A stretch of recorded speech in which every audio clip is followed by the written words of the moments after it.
એક બેનને ત્યાં દીકરા અને દીકરીનો બંનેનો સાથે જન્મ કરાવ્યો વિશ્વાસી મેલડી માતાજી, એ પણ 14 વર્ષે. મિત્રો, હું છું આપનો વાલેડો સુરેશ પ્રજાપતિ અને વિશ્વાસી મેલડી માતાજીના મંદિરે ખોરાણા, રાજકોટની બાજુમાં ખોરાણા છે, ત્યાં ગામથી ભાઈ દર્શન કરવા માટે આવ્યા હતા, માનતા ઉતારવા માટે આવ્યા હતા. એટલે એમને કીધું કે અમારે ત્યાં અમારા મામાને ત્યાં 14 વર્ષથી સંતાન નહોતા, દીકરા કે દીકરીનો જન્મ નહોતો થતો.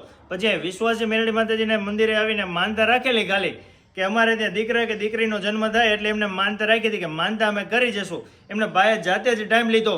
14 વર્ષ પછી દીકરો અને દીકરી બંનેનો સાથે જન્મ કરાવ્યો. એ આ સાક્ષાત વિશ્વાસી મેલડી માતાજી છે.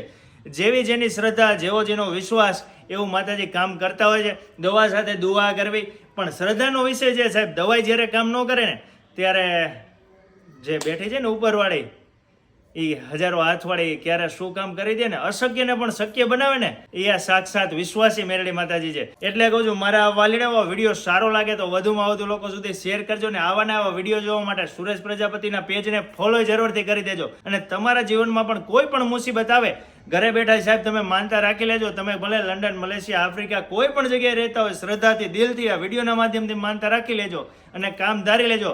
સાહેબ, તમારું કાર્ય જે પણ હશે, અશક્યનું શક્ય બનાવશે ને એ માં વિશ્વાસી મેલડી બનાવશે.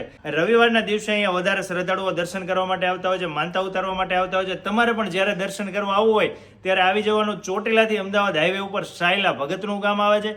ભગતના ગામમાં આવીને તમે કોઈ પણ વ્યક્તિને પૂછો કે જૂના જસા પર રોડ ઉપર પાણીની ટાંકી પાસે યજ્ઞનગર વિશ્વાસી મેલડી માતાજીના મંદિરે દર્શન કરવા જવું છે, એટલે તમને કોઈ પણ વ્યક્તિ મંદિરનું એડ્રેસ બતાવી દેશે.